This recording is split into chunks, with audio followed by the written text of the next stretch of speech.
Cantique numéro 121. 3, 4. Je crois que la Bible est vraie. Je crois que la Bible est vraie. Elle est la parole du Seigneur. Je la serre dans mon cœur. Oh oui, je crois que la Bible est vraie. Oh oui, je crois que la Bible est vraie. Elle est la parole du Seigneur. Je la serre dans mon cœur. Amen. Amen. On continue avec le 143.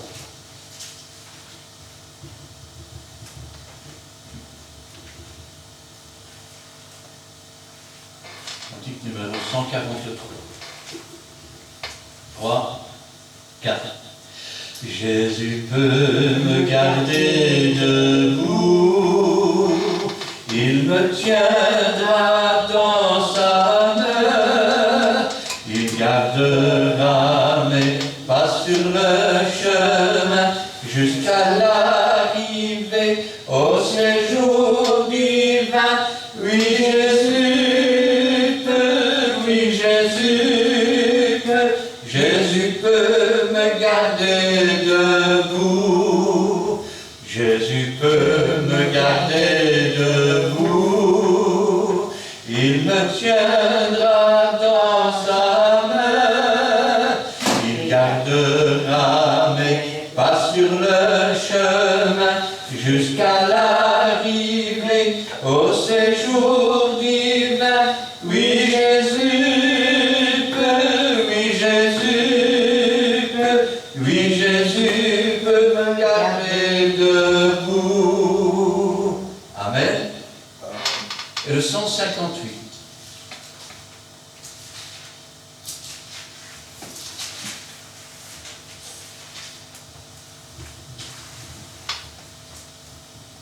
Trois, 12. Je veux compter sur ta grâce, Seigneur, pour aller plus loin. Je veux compter sur ta face, pour éclairer mon chemin. Oh Jésus, prends ta victoire tout entière sur mon cœur, pour que je vive ta gloire et que je marche en vainqueur. Je veux compter sur ta grâce, Seigneur, pour aller plus loin.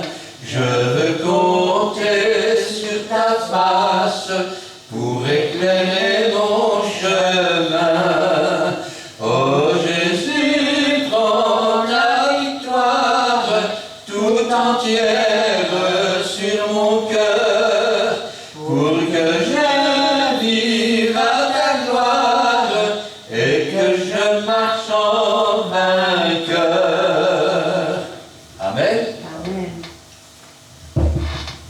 Cet après-midi, j'aimerais bien surprendre la parole de Dieu avec vous dans 1 Corinthiens chapitre 10.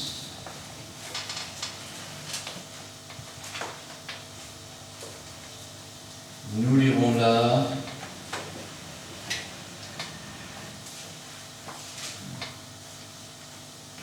les 13 premiers versets. Je vais demander à Cindy de remettre la parole du Seigneur entre ses mains et Gina nous fera la lecture.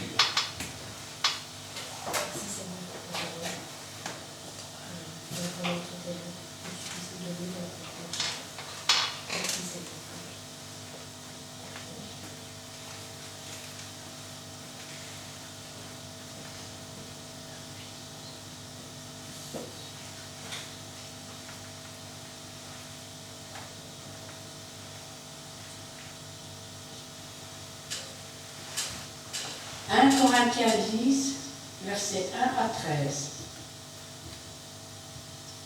Frères, je ne veux pas pas que vous ignoriez que nos pères ont tous été sous la nuée, qu'ils ont tous passé au travers de la mer, qu'ils ont tous été baptisés en Moïse dans la nuée et dans la mer. Ils ont tous mangé le même aliment spirituel et qu'ils ont tous bu le même breuvage spirituel, car ils buvaient à un rocher spirituel qui les suivait, et ce rocher était Christ. Mais la plupart d'entre eux ne furent point agréables à Dieu, puisqu'ils périrent dans le désert. Or, ces choses sont arrivées pour nous servir d'exemple, afin que nous n'ayons pas de mauvais désirs comme ils en ont eu. Ne devenez point idolâtres, comme quelques-uns d'eux, selon qu'il est écrit. Le peuple s'assit pour manger et pour boire, puis ils se levèrent pour se divertir. Ne nous livrons point à l'impudicité, comme quelques-uns d'eux s'y livrèrent, de sorte qu'il en tomba 23 000 en un seul jour. Ne tentons point le Seigneur, comme le tentèrent quelques-uns d'eux, qui périrent par les serpents. Ne murmurez point, comme murmurent quelques-uns d'eux, qui périrent par l'exterminateur. Ces choses leur sont arrivées pour servir d'exemple. Elles ont été écrites pour notre instruction, à nous qui sommes parvenus à la fin des siècles. Ainsi donc, que celui qui croit être debout prenne garde de tomber. Aucune tentation ne vous est survenue qui n'ait été humaine, et que Dieu est fidèle ne permettra pas que vous soyez tentés au-delà de vos forces. Mais avec la tentation, il préparera aussi le moyen d'en sortir, afin que vous puissiez la supporter. Amen.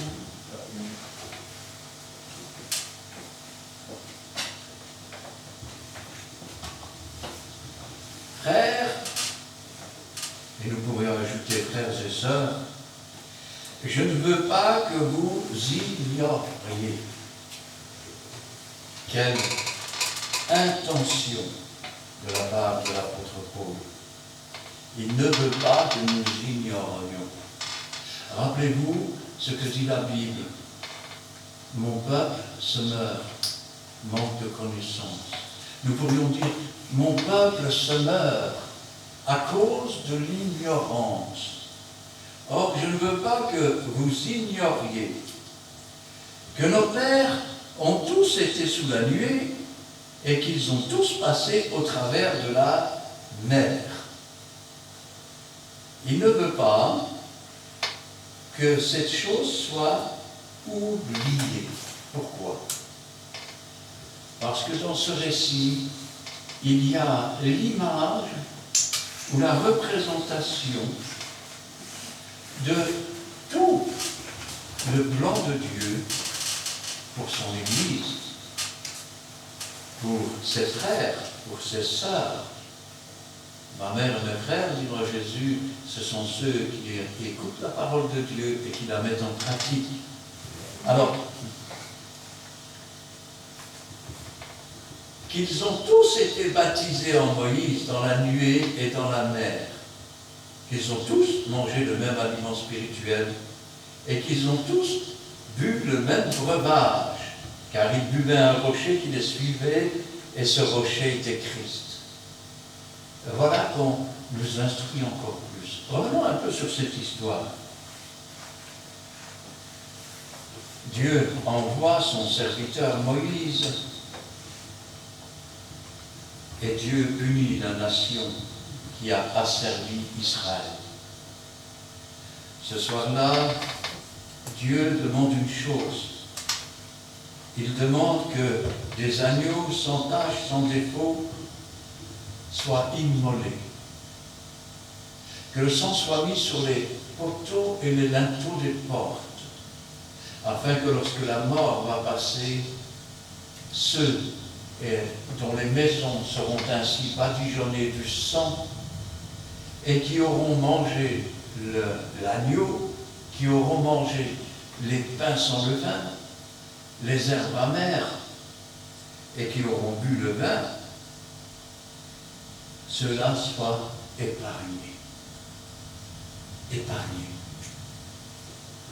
De même, Dieu visite un jour.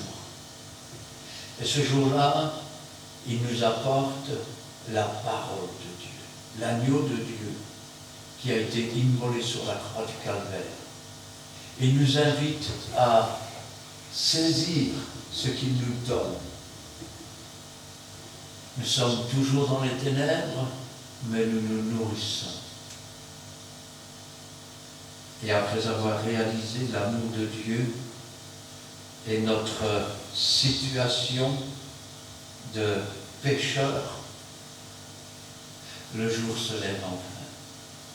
Ce n'est pas un jour ordinaire, c'est le jour de la délivrance. Le jour où nous sommes réconciliés avec Dieu. Et après cette réconciliation, nous allons marcher en direction du désert. Je vais dire autrement, nous sortons du monde, des principes du monde, et nous marchons un pas à la fois, jusqu'à ce que ce monde soit devenu pour nous un désert, ne pouvant rien nous apporter. Et nous appuyons ainsi sur Dieu pour qu'il nous apporte, non pas ce que nous voudrions parfois, mais ce dont nous avons réellement besoin. En cela, il nous conduit un pas à la fois vers le baptême. Ils ont tous été baptisés en Moïse. Regardez un peu ce que Moïse nous dit. Ils ont été, votre Paul, ils ont été baptisés au travers de la mer Rouge. C'est l'image de l'engagement d'une bonne conscience envers Dieu. C'est l'image du baptême d'eau. Certes, l'armée de Pharaon suit derrière pour essayer de rattraper, pour essayer de tuer. Mais une fois mort pour le monde, Satan qui essaye de suivre pour dévorer ne peut plus atteindre. Pourquoi? Parce que Satan est sur une rive et nous sommes sur l'autre. Les démons qui ont essayé de suivre sont noyés, comme les soldats de Pharaon étaient noyés dans la mer Rouge, comme Pharaon était sur l'autre rive. Il y a ainsi un abîme, une séparation définitive, parce que de même qu'il n'y avait plus rien entre ce peuple et l'Égypte, de même il n'y a plus rien entre Christ et Bélial, entre son peuple et les démons. Qu'ils ont tous mangé le même aliment spirituel et qu'ils ont tous été baptisés sous la nuée. De quoi parle-t-il? Il parle du fait que, étant passés par les eaux du baptême au travers de la mer Rouge, ils vont aller passer au travers de la colonne de nuée. Des temps de rafraîchissement, des temps où l'Esprit est soufflé sur nous pour que nous comprenions l'Écriture, des temps où la révélation des paroles est claire. Et pourtant, quand on regarde la marche d'Israël, elle a un gros défaut. La marche d'Israël, c'est la marche d'enfants gâtés, d'enfants qui veulent toujours tout et qui ne sont jamais contents. Bien qu'ils aient été délivrés du monde, l'éducation du monde n'est pas encore morte en eux. Alors, résultat, pourquoi fallait-il nous conduire dans ce désert? Tu te souviens, en Égypte, il y avait des melons et des concombres. Leur désir se porte vers l'Égypte, vers l'esclavage, vers la torture, alors que Dieu leur offre une délivrance. Cette délivrance, elle doit passer par un désert. Ça veut dire qu'à un moment donné, on va être, je vais dire, vidé de ce qui est du monde. La maison est alors vide, elle est balayée, elle est ornée. Elle a passé au travers de la colonne de nuée. Ainsi donc, cette colonne de nuée, c'est ce temps de rafraîchissement, ce temps où Dieu nous instruit afin que nous apprenions à nous appuyer sur lui. C'est aussi un temps de sanctification sans laquelle personne ne verra Dieu. Vous ne remarquez rien? Ils ont pourtant bu. Celui qui a soif, a dit Jésus, qu'il vienne à moi et qu'il boive. Eh oui, ils ont bu. Ils ont été, je vais dire, en quelque sorte, loin du Saint-Esprit, non pas baptisés du Saint-Esprit, mais baptisés de la colonne de nuée. C'est l'Esprit qui vient, qui donne des ministères, qui donne des dons. Et pourtant, il manque quelque chose à Israël. Et il va manquer quelque chose à Israël. Ils ne traverseront jamais la colonne de feu. Pourquoi? Parce que l'un après l'autre, ils se sont détournés de la parole de Dieu. Ils n'ont pas eu confiance dans les promesses de Dieu. Et ils se sont plaints. Pourquoi ceci? Pourquoi cela? À aucun moment donné, ils m'ont dit, Seigneur, montre-moi ce que je dois faire. Seigneur, montre-moi comment. Seigneur, saisis-toi de moi, afin que je puisse entrer dans ton plan. Non. Aucun d'eux. Et pourtant, regardez, ils ont tous bu au même breuvage, car ils buvaient un rocher spirituel qui les suivait, ce rocher était Christ. Que leur est-il arrivé? Qu'est-il arrivé à beaucoup d'églises aujourd'hui? Qu'est-il arrivé à beaucoup de chrétiens aujourd'hui? Qu'est-il arrivé à beaucoup d'assemblées aujourd'hui? La plupart, on peut remplacer ce mot plupart, presque tous, la plupart d'entre eux ne furent point agréables à Dieu. La plupart d'entre eux n'ont pas obéi à Dieu. La plupart d'entre eux sont demeurés, je vais dire, égocentriques. Ils étaient au milieu et Dieu devait tourner autour d'eux. Et tout devait tourner autour d'eux. Et tout devait aller à leur façon à eux. Alors ils ne se sont pas soumis à Dieu. À aucun moment, ils n'ont mis Dieu au-dessus de tout. À aucun moment, ils ne se sont humiliés réellement. À chaque instant, ils se sont plaints. Ils se plaignaient au matin, ils se plaignaient à midi, ils se plaignaient au soir. Et chaque fois que Dieu disait une chose, il faisait le contraire.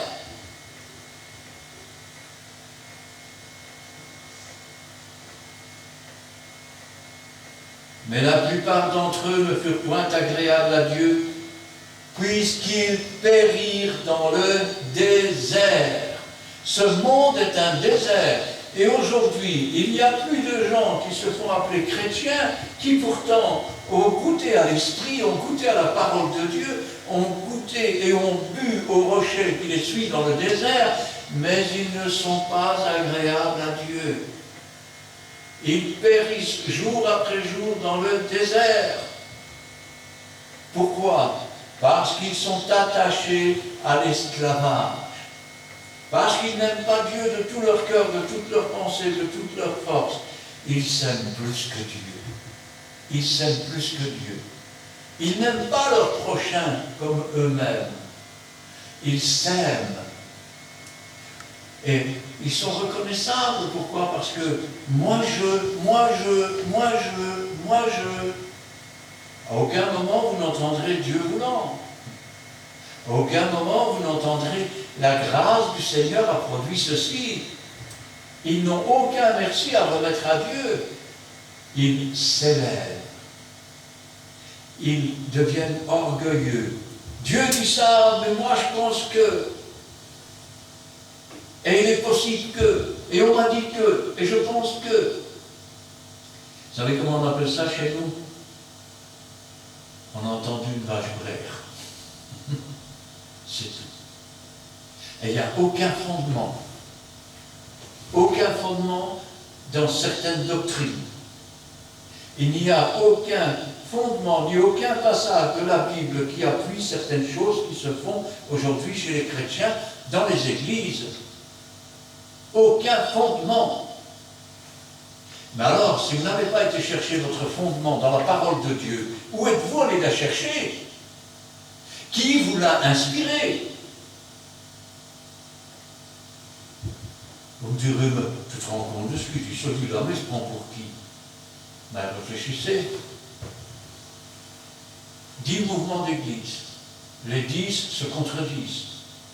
Ils disent tous qu'ils sont dans la vérité, dans le Saint-Esprit. Est-ce possible que je dise blanc et que je suis dans le Saint-Esprit, et pour la même chose, quelqu'un dit c'est rouge, et il dit qu'il est dans le Saint-Esprit, et que le Saint-Esprit conduit dans toute la vérité, l'autre dit que c'est vert, l'autre dit que c'est blanc, l'autre... Il y en a peut-être un qui a raison. Quand est-ce que tu vas ouvrir ta Bible pour contrôler si tout ce qu'on t'enseigne est conforme avec la parole de Dieu? Tu as ta responsabilité. Eh oui, tu as une part de responsabilité. Es-tu sorti de l'esclavage pour devenir un mouton de panurge, pour qu'un aveugle te conduise? Et quand un aveugle conduit un aveugle, vous tombez dans un trou. Eh oui. Frère, c'est dur tout ce que tu dis. Je ne dis que la vérité. Je ne dis que la vérité. Le peuple d'Israël est sorti. Il a été délivré par la droite puissante de Dieu. Et Dieu a conduit son peuple, d'abord au milieu du désert, comme il veut que ce monde soit pour nous un désert, que nous nous appuyions plus sur des roseaux brisés, que nous ne buvions plus aux citernes crevassées, aux eaux empoisonnées et à l'absinthe, mais que nous nous appuyions sur le roi des rois, le Seigneur des seigneurs, celui qui est, qui était, qui vient, qui est mort, qui est ressuscité, et qui a dit, voici, je viens bientôt. Il veut que nous nous appuyions sur lui, sur sa parole, Amen. sachant qu'il ne déçoit jamais, Amen. et que ce que sa bouche dit, son bras l'accomplit. Et au lieu de ça,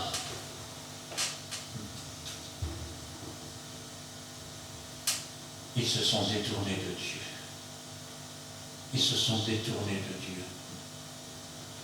Et ils sont morts dans le désert. Vous savez, c'est une chose terrible que d'avoir goûté au don du Saint-Esprit, que d'avoir goûté à la parole de Dieu, que d'avoir goûté à la présence de Jésus, et puis un jour de se retrouver dans ce monde, sachant qu'il ne peut rien nous apporter, et tout en s'apercevant qu'on est loin de Jésus. Qu'on est loin de Jésus. C'est ce qui est arrivé à ce peuple. Mais la plupart d'entre eux ne furent point agréables à Dieu, puisqu'ils périrent dans le désert, périrent dans le monde. La séparation avec Dieu, le blasphème contre le Saint-Esprit. Vous savez, ce péché qui ne sera pardonné ni dans ce siècle, ni dans les siècles à venir. Pourquoi? Parce que c'est un péché qui est commis alors qu'on connaît très bien, qu'on sait très bien qu'on ne peut pas le faire, que Dieu l'interdit. Mais par peur de la foule, je ne savais pas que Dieu nous avait donné un esprit de timidité. Je pensais qu'il nous avait donné un esprit de force, un esprit Amen. de puissance, que pour dire « Ainsi parle le Seigneur ». Amen. Ces gens ont déplu à Dieu. Et pour la plupart, ils sont morts dans le désert. Et vous dites, mais qu'est-ce que j'ai à voir là-dedans?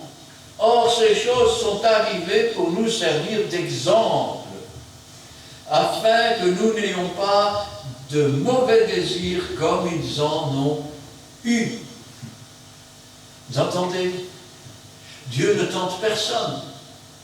Nous sommes tentés par nos propres convoitises. Ils ont eu de mauvaises pensées, de mauvais désirs. Alors que Dieu leur offrait, je vais dire, la possibilité d'être comblés, de remplir leur cœur, leur âme. N'avait-il pas dit qu'il graverait ses lois dans leur cœur? Et il n'a pas pu le faire. Elles sont restées sur des tables de pierre. Mais la lettre, elle tue. Elle doit être vivante. Ça ne peut pas être une lettre morte sur une table de pierre. C'est une lettre qui doit être vivante, qui doit agir, qui doit être puissante. Elle est assez puissante que pour relever les perdus. C'est ce que Dieu appelle un ministère dont on parle rarement et qui pourtant est donné à tous les chrétiens réels. C'est le ministère de la réconciliation avec Dieu. Le pouvoir de parler aux âmes et le pouvoir de les réconcilier avec Dieu le Père. Or, ces choses sont arrivées pour nous servir d'exemple, afin que nous n'ayons pas de mauvais désirs comme ils en ont eu.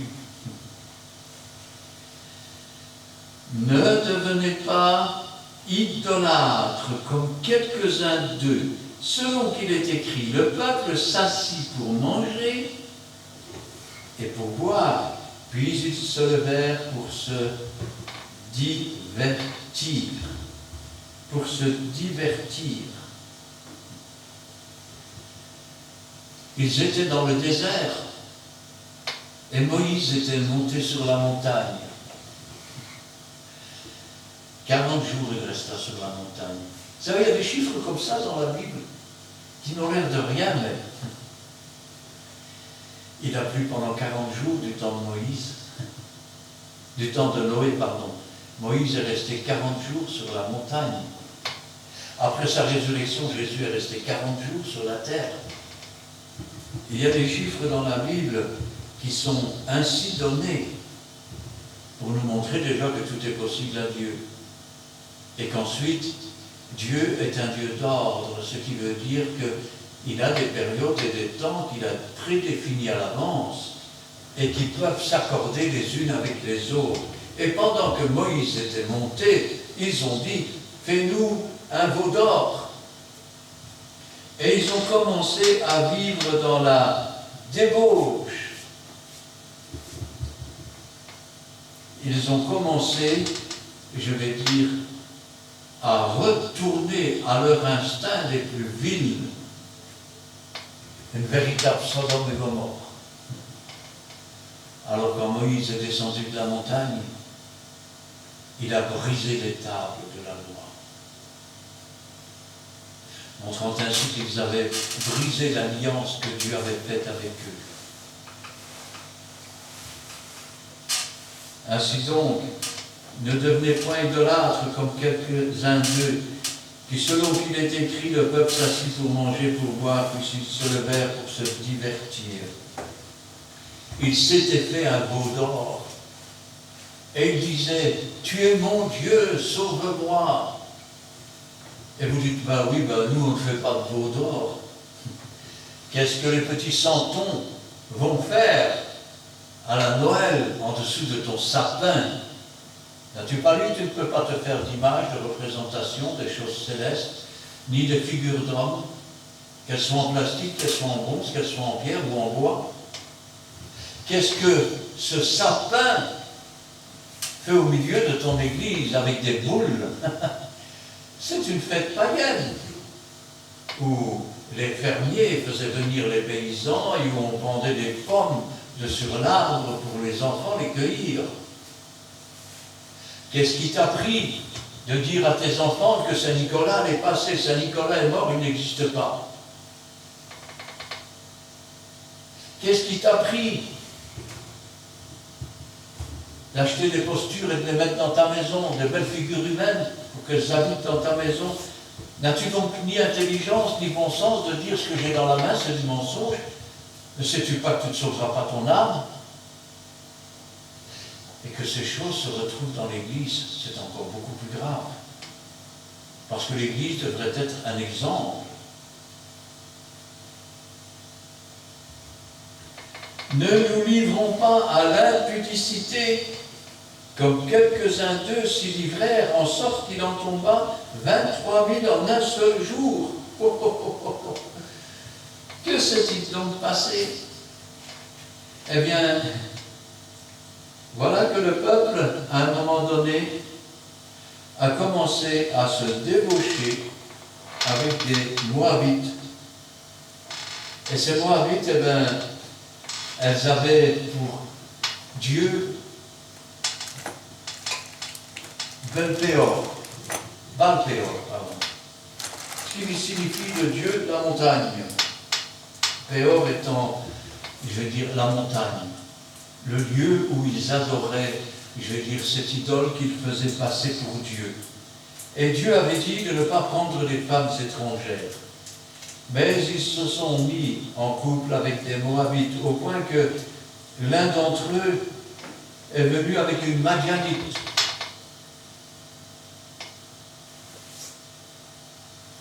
Et je ne sais pas si vous vous rendez compte. De quoi parle-t-on? On appelle ça aujourd'hui des mariages mixtes. C'est-à-dire un païen, un inconverti, quelqu'un qui vit dans le monde, quelqu'un qui est sous la coupe de Satan, qui est esclave du péché, qui se marie avec quelqu'un qui est censé être mort pour le monde, qui est ressuscité en nouveauté de vie, qui marche avec l'Esprit de Dieu, et qui est censé, je vais dire, marcher dans ce monde comme au milieu d'un désert. Lequel des deux va entraîner l'autre? Ah, parfois la femme ou l'homme se dit, mais je finirai bien par le convaincre. Et l'homme ou la femme dit, je finirai bien par le convaincre de se retirer de cette secte, de ce truc, de ce machin. Je finirai bien par y arriver. Mais en réalité, que se passe-t-il? Essayez d'imaginer quelqu'un habillé en robe de mariée. Et de l'autre côté, quelqu'un dont les mains sont pleines de boue. Il vient prendre la mariée. À votre avis, est-ce que la robe de la mariée est toujours aussi blanche? Quand vous mettez un vêtement, excusez-moi l'expression, dégueulasse, et que vous le mélangez avec un vêtement blanc et pur, quand vous avez fini le mélange, les deux sont gris. Ça veut dire que le blanc ne parvient plus à être blanc, et le noir ne parvient plus à être noir. Le problème, c'est que on est plus chaud, bouillant pour Dieu. Car c'est ça le feu de l'esprit, c'est être bouillant pour Dieu. On n'est pas froid et glacé comme quelqu'un qui ne connaît pas Dieu. On est tiède. On est tiède. Un pied pour Dieu, un pied pour le monde, un pied pour Dieu, un pied pour le monde. Peut-on servir 2 maîtres à la fois? On va haïr l'un, on va mépriser l'autre. Ainsi donc, il s'était allié à des femmes et des hommes d'ailleurs, qui avaient des cultes de démons. J'ai bien dit de démons.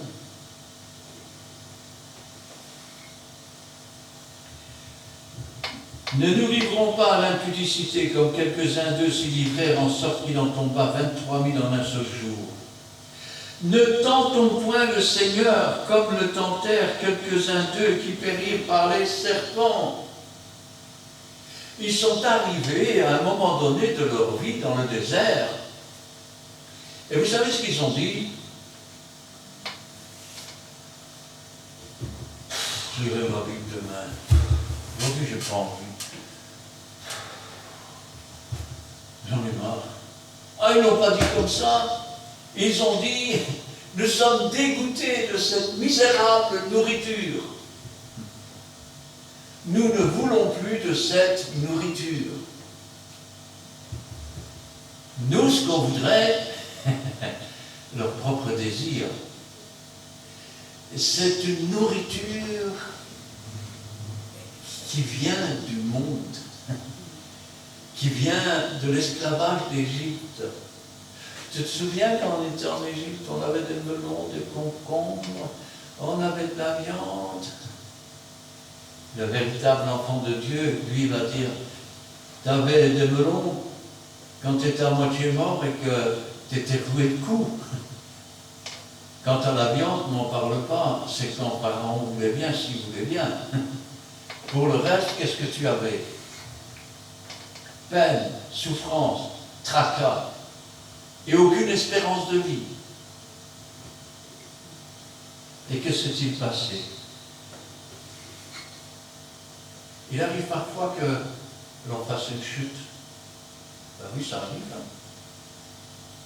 Qu'un chrétien ait une faiblesse, ça peut arriver. Non pas que Dieu soit faible, qu'il ne soit pas capable de garder ses enfants, mais nos désirs, nos mauvais désirs. Voilà. Alors, que s'est-il passé? Oh, j'en ai marre de cette misérable nourriture. Et Dieu a envoyé des serpents brûlants. Et les serpents mordaient les gens. Et les gens qui étaient mordus, même ceux qui ne s'appellent pas Jean, mouraient. Alors, ils sont allés voir Moïse. Quand tu vois que tes frères et tes sœurs sont en train de dépérir, pourquoi? Parce que le diable mort, le serpent ancien,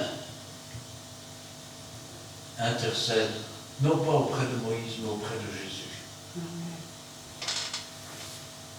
Et Dieu dit à Moïse, fais-toi un serpent d'airain, c'est-à-dire cuivre étain mélangé, et suspends-le en haut d'une perche.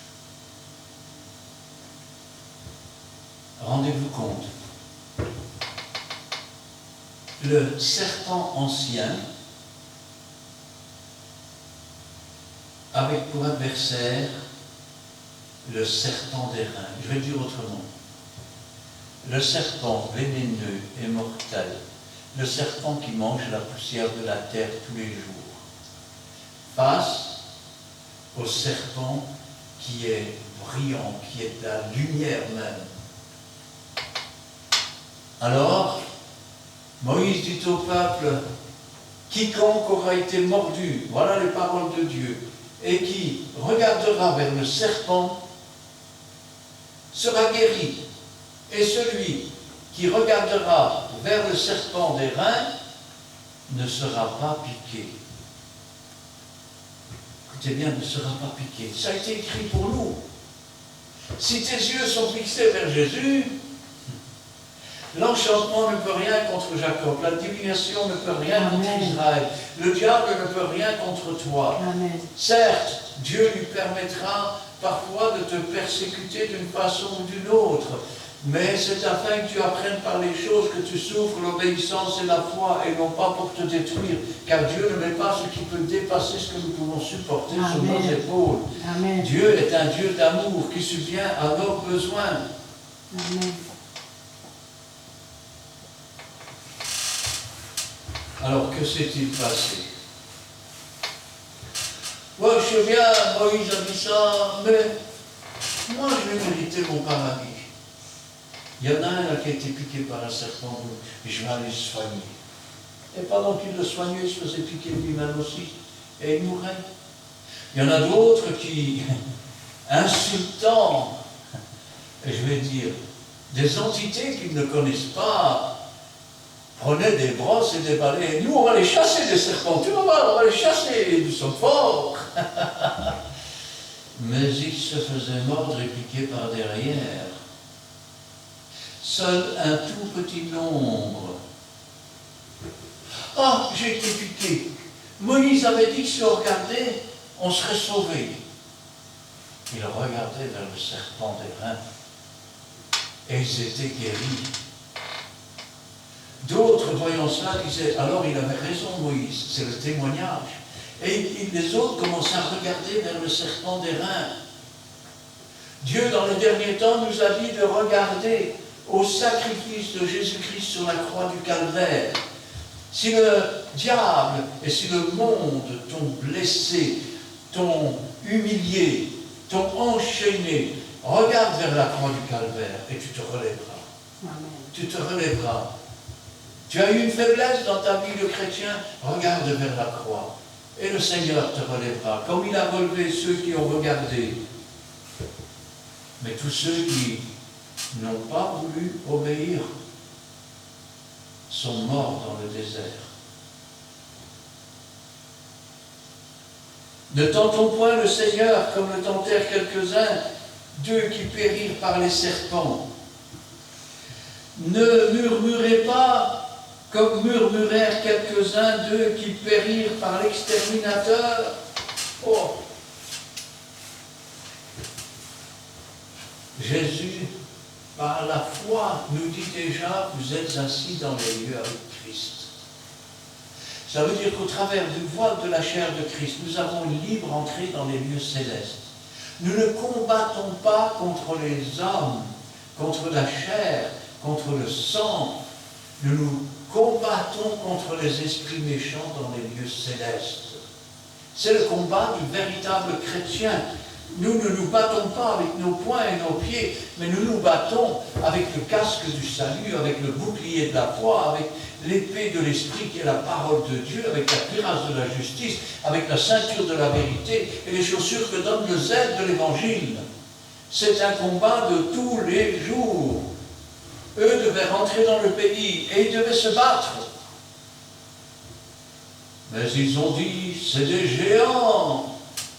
Nous allons mourir. Fallait-il nous faire sortir d'Égypte pour que nous allions mourir là-bas? Et Dieu s'est fâché. Et si tu ne veux pas entrer, si tu ne veux pas mener le bon combat de la foi, Dieu va se fâcher. Il va dire, puisque vous avez fait comme cela, et puisque seuls Josué et Caleb ont eu la foi que pour dire c'est un bon pays où coule le lait et le miel, et c'est là qu'il faut rentrer. Si tu ne veux pas entrer dans les lieux célestes, tu vas avoir un gros problème dans ta vie chrétienne. Et tu me dis pourquoi? Pourquoi? Parce que la louange, tu dois aller chercher sur l'autel de Dieu, et l'autel de Dieu se trouve dans les lieux célestes. Eh oui, quand tu veux travailler pour Dieu, ce n'est certainement pas avec tes mains, avec tes pieds, mais c'est avec la puissance du Saint-Esprit. Quand tu veux adorer Dieu, rappelle-toi que Dieu n'est pas charnel, il est esprit et vie, et il faut que ceux qui l'adorent, l'adorent en esprit et en vérité.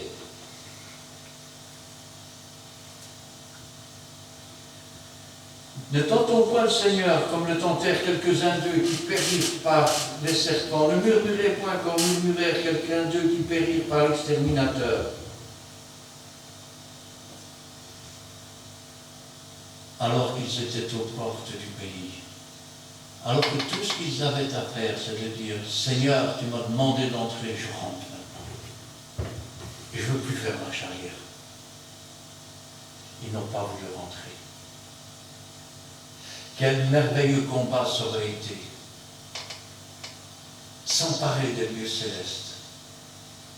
Mener le beau combat de la foi.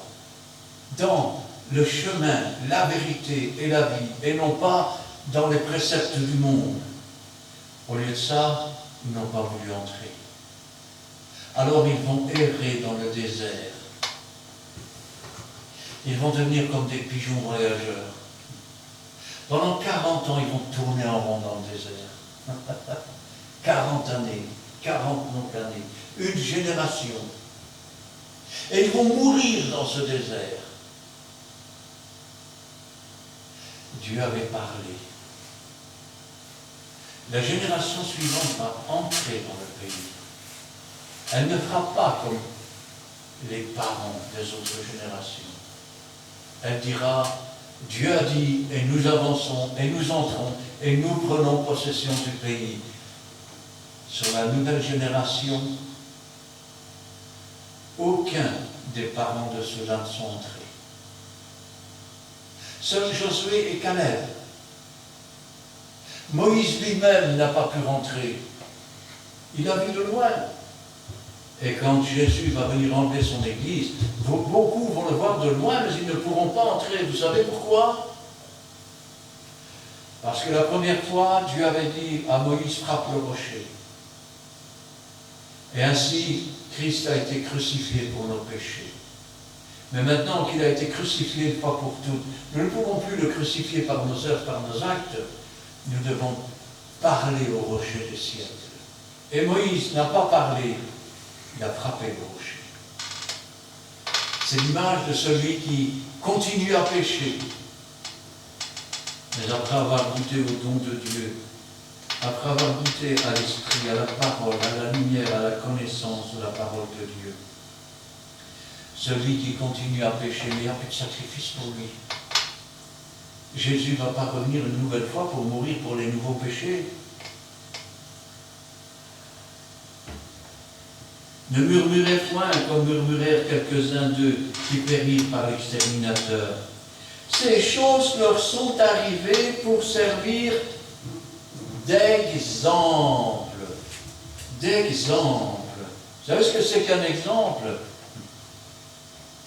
Vous êtes là, il y a quelqu'un qui traverse la rue sans regarder, il se fait écraser. Vous avez un exemple. Quand vous allez traverser la rue, vous vous souvenez, oh, ici, il vaut mieux que je regarde s'il n'y a pas de voiture qui arrive. Parce que sinon, c'est ça l'exemple. Et ces choses leur sont arrivées pour nous servir d'exemple. On ne se moque pas de Dieu. Dieu connaît tout, Dieu sait tout. Tu tords le sens des Écritures. Tu ajoutes à la Bible. Tu retires à la Bible. Tu n'hériteras pas le royaume des cieux. Ton père, c'est le diable. Rappelez-vous ce que Jésus disait à ces pharisiens. Votre père, c'est le diable. Il est assassin dès le début, il est menteur dès le début. Chaque fois que tu prononces ta fausse doctrine, tu es comme un mercenaire. Tu ne viens pas pour sauver, tu ne viens pas pour travailler pour le maître. Tu viens pour tuer, pour égorger.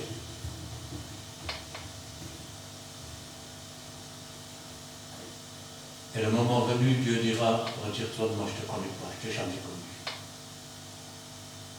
Et si tu demeures dans le péché tout en croyant que Dieu n'a qu'à se contenter de ça, alors regarde l'exemple qui est dans la Bible. Christ aussi, c'est un exemple pour nous. Mais lui, il n'a pas menti. Lui, il n'a pas volé. Lui, quand il a ouvert la bouche, les huissiers pouvaient dire « Jamais homme n'a parlé comme cet homme ». Parce que quand il ouvrait la bouche, la puissance du Saint-Esprit était en lui, parce qu'il prêchait la vérité, parce qu'il était la vérité, parce qu'il était le chemin, parce qu'il était la vie et parce qu'il l'est toujours.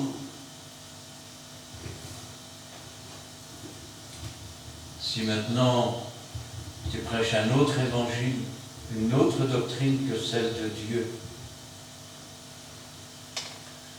alors tu prêches le mensonge, alors tu enseignes le mensonge, alors tu es un menteur. Et le père du mensonge et ton père, c'est le diable. Vous vous rendez compte de ce que vous dites? Je ne dis que la vérité. Elle est crue, elle est dure à entendre. Et si maintenant c'est le cas, alors repens-toi, alors change de vie. Alors commence par te tourner vers la vérité. Combien de chrétiens aujourd'hui, des gens qui se disent chrétiens, sont dans des églises, ils entendent les mensonges qu'on leur donne sur la doctrine de la parole de Dieu.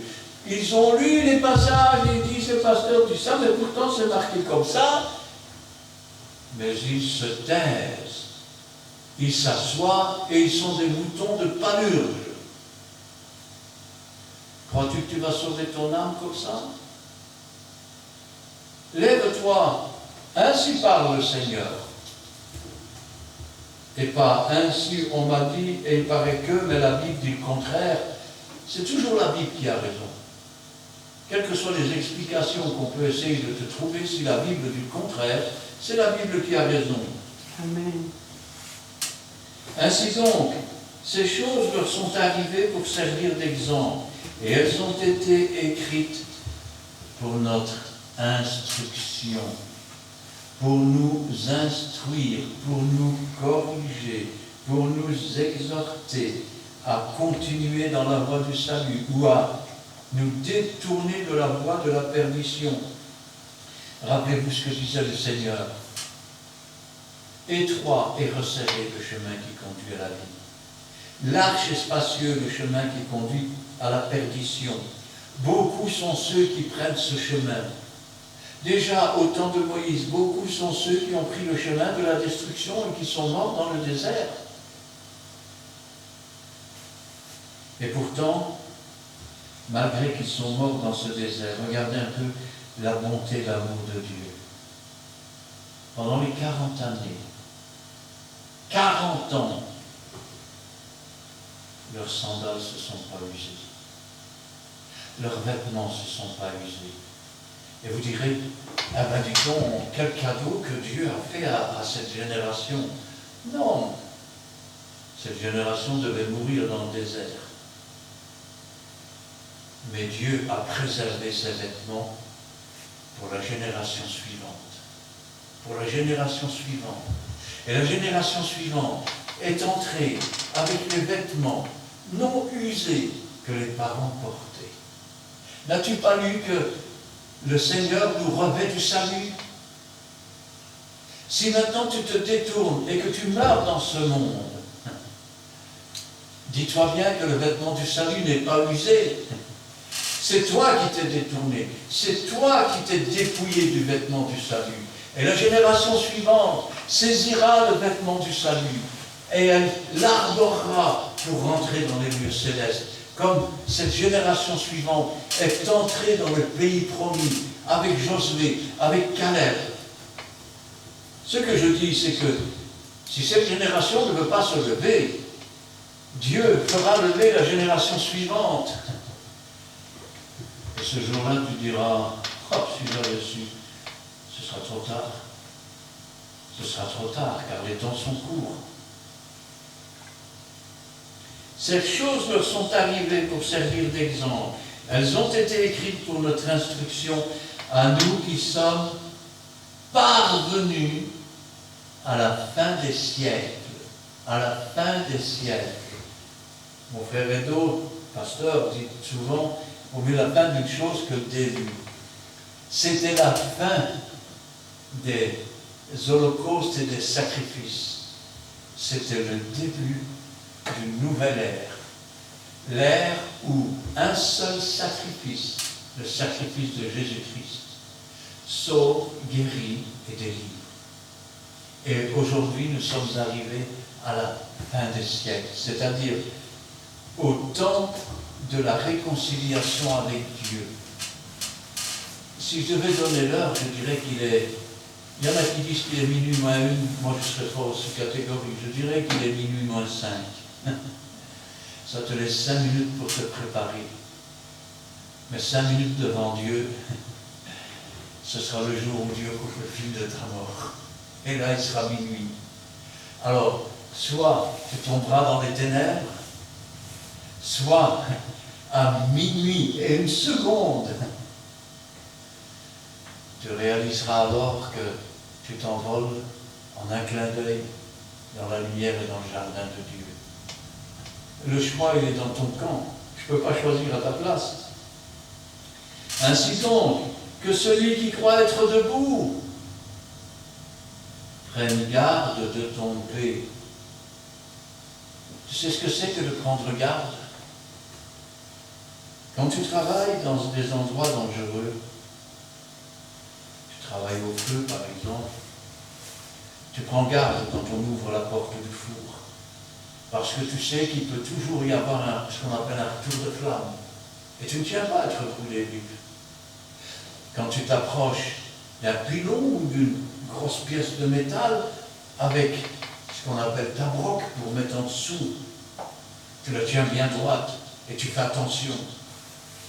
Parce que tu sais que si tu la mets de travers, elle risque de te tuer. Quand tu ouvres une vanne à vapeur et que tu tires sur la chaîne, tu fais attention parce que tu sais que tu peux être ébouillanté.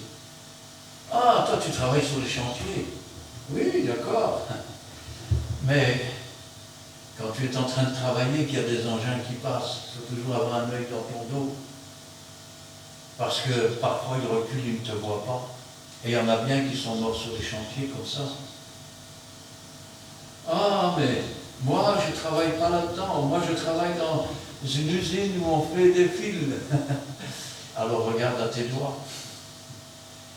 Ça va tellement vite. Un moment d'inattention, et les deux mains sont dans la presse. Un moment d'inattention, et on passe dans un tour. Un moment d'inattention, et on se cogne la tête. C'est cela, être prudent, être sur ses gardes. Nous devons être doux comme des colombes, mais attention, prudents comme des serpents, prenant garde à ne pas tomber. Ainsi donc, que celui qui croit être debout prenne garde de tomber. Aucune tentation ne vous est survenue qui n'ait été humaine. Vous entendez ça? Moi j'aime bien parce que souvent, quand on lit cette phrase, à quoi on pense? Ben, il n'y a aucune tentation qui est survenue et qui soit surhumaine. Non, elles sont humaines et parfaitement supportables. Non, il n'y a aucune tentation qui ne soit survenue, qui ne soit humaine. Tu ne dois plus être une partie de l'humanité. Vous savez, cette humanité qui égorge, qui tue, qui détruit, qui font la guerre, Tu n'es pas humain, tu es céleste. Alors, quand une tentation survient, ce n'est pas une tentation, de Dieu, c'est une tentation qui vient de toi, de tes propres désirs, de tes propres penchants. Ce n'est pas, une chose qui vient d'ailleurs. Et si Dieu parfois permet que le diable nous mette des bâtons dans les roues, c'est aussi pour nous apprendre à compter sur lui. Quand la tentation vient, Dieu donne le moyen de s'en sortir. Pourquoi? Parce que ma chair fait la guerre à l'esprit. Elle ne se soumet pas. Et elle ne le peut toujours pas. C'est la raison pour laquelle nous recevrons la rédemption de nos corps à la résurrection. Mais nous avons reçu la rédemption de nos âmes maintenant. Donc nous devons garder nos âmes pures. Ça va être un combat entre les désirs de la chair qui voudraient se vautrer dans le péché, qui voudraient détourner les paroles de Dieu, qui voudraient apporter le mensonge, et notre âme qui doit se sanctifier, se purifier. C'est la différence, entre le jean-foutisme et la crainte de déplaire à Dieu. Avec la tentation, il préparera. Ça veut dire que chaque fois que nous sommes sur le point de céder à nos désirs charnels, Dieu lui a déjà préparé le moyen. Le moyen est là, il est prêt. Seigneur, ôte de moi ces pensées. Seigneur, ôte de moi ces désirs. Seigneur, remplis-moi de ton esprit, de ta pensée, de tes paroles, Seigneur. Remplis-moi de tes désirs à toi, que ce qui est charnel se taise, Seigneur. Mais toi, parle-moi. Amen. Parle, Seigneur, car j'écoute. Ordonne que j'obéisse, Seigneur. Et pardonne-moi pour tout ce que je n'ai pas laissé faire dans ma vie, pour toutes les choses où j'ai résisté, pour toutes les choses où j'ai fléchi les genoux alors que je devais rester debout.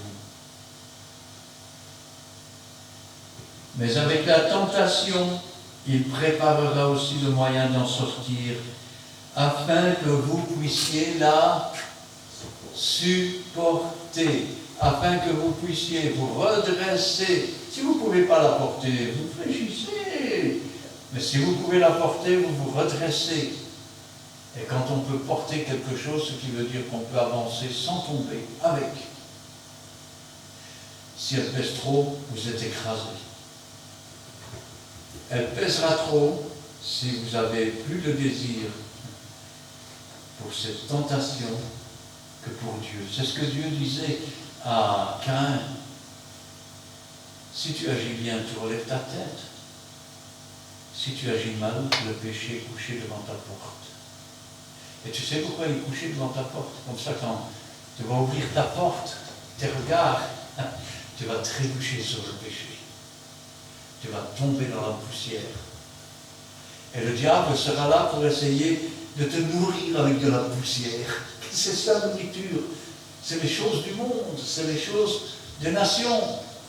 Mais Dieu est là pour te nourrir avec la nourriture céleste, celle qui ne périt pas, celle qui vit au siècle des siècles, celle qui ne change pas. Parce que le ciel et la terre passeront, mais mes paroles ne passeront pas, dit le Seigneur. Amen. Amen. Nous allons prier. Éternel, notre Dieu, notre Père, nous te louons, nous te rendons grâce. Béni sois-tu et gloire à toi. Nous te remercions, Seigneur, parce que ta parole est la vérité et la vie.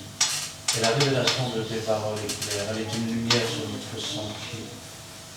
C'est pourquoi, Seigneur, nous te remercions. Sans toi, Seigneur, nous serions encore dans le péché. Sans toi, Seigneur, nous serions perdus.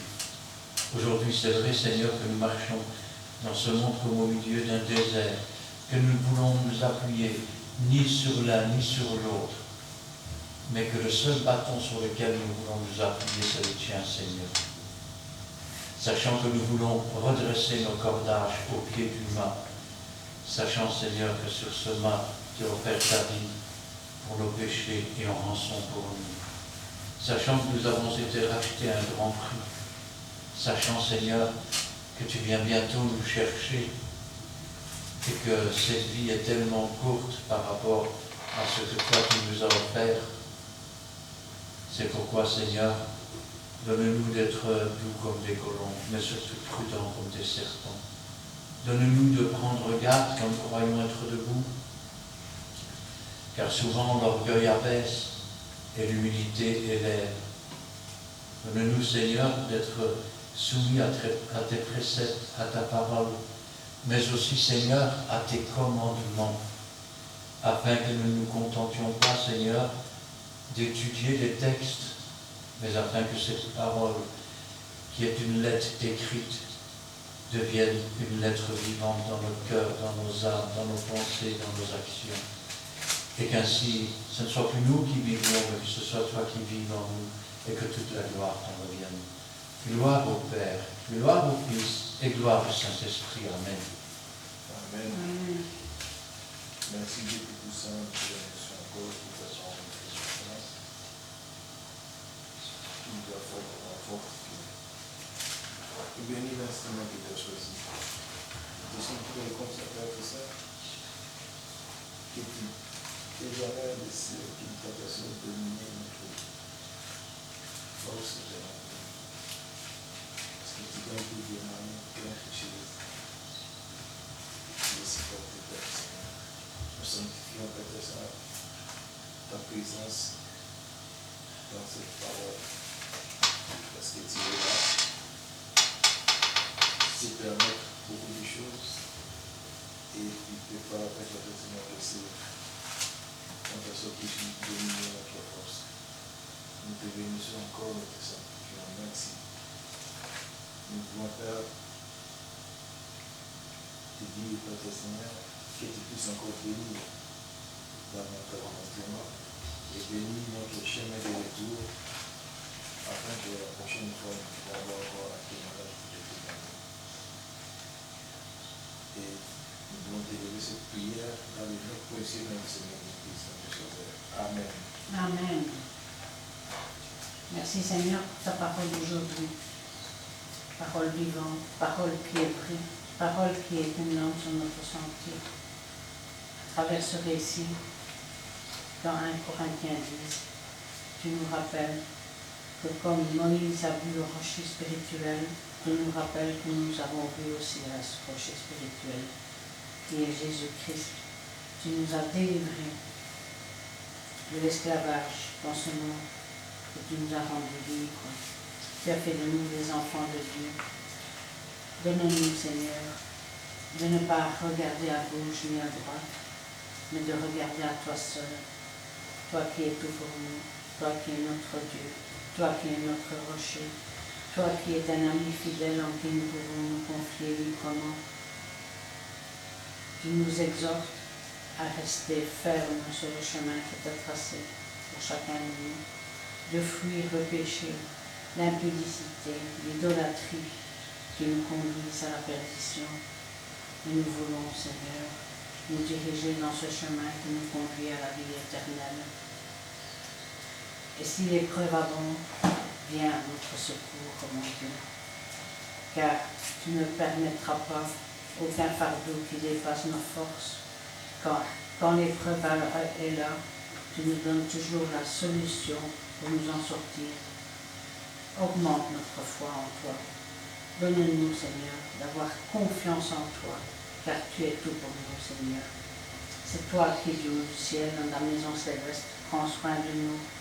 Nous, qui sommes faibles, Seigneur, nous remettons tout entier, tous nos rêves entre tes mains bénies. Dirige toutes choses, Seigneur. Dirige tout fardeau, tout souci, Seigneur. Nous remettons tout au pied de ta sainte croix, en sachant que toi, dans ton amour, tu dirigeras toutes choses, tu trouveras la solution à toutes choses, car tu ne veux pas que notre vie soit accablée par cela. Merci, oh mon Dieu, car tu es un tendre Père qui nous aime tous d'un amour éternel. Et donne-nous, Seigneur, de rester ferme sur ce chemin, de rester debout sur ce chemin, de ne pas te tenter, oh mon Dieu, de ne pas murmurer, afin, Seigneur, que nous puissions être vrais devant toi. Ne permets pas à l'ennemi, Seigneur, de nous prendre en piège, Seigneur, mais écrase tous les pièges que l'ennemi peut nous tendre, Seigneur, par ton marchepied puissant, car tu es le Dieu des dieux, le Seigneur des seigneurs. Tu as tout pouvoir, toute autorité, et en toi nous avons confiance. Gloire te soit rendue, dans le beau nom de Jésus-Christ. Amen. Amen.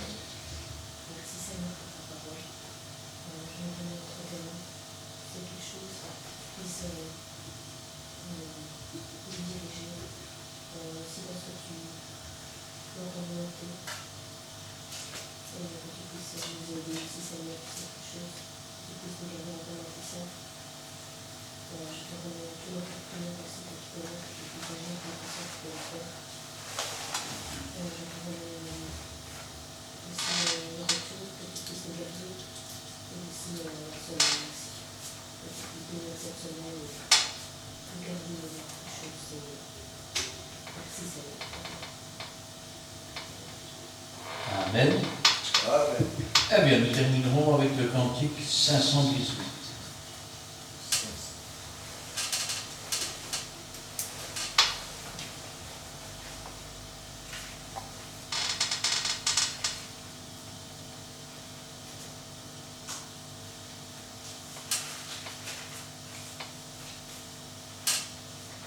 Trois, quatre.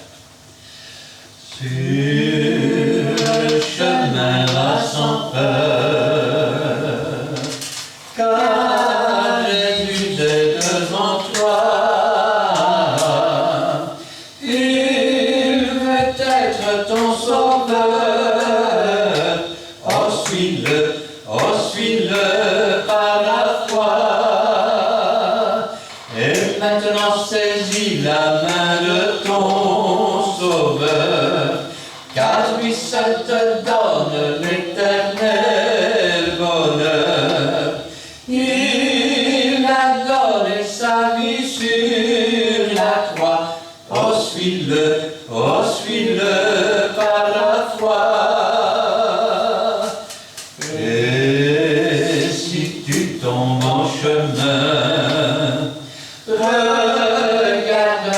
Jésus ton roi. Il est dans le lieu très saint, et il prie pour toi.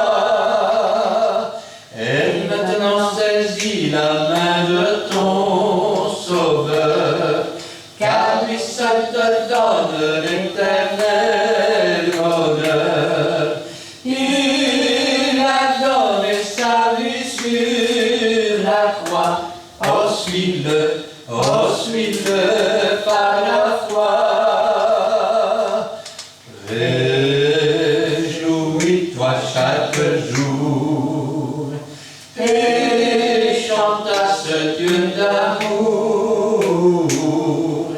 Il t'a sauvé du péché et t'a élu pour l'éternité. Et maintenant saisis la main de ton Sauveur, car lui seul te donne l'éternel bonheur. Il a donné sa vie sur la croix. Oh, suis-le par la foi. Un jour Jésus reviendra. Oh, quel immense bonheur! Dans son ciel il te prendra. Bénis-le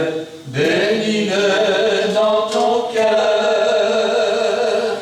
Et maintenant saisis la main de ton Sauveur, car lui seul te donne l'éternel bonheur.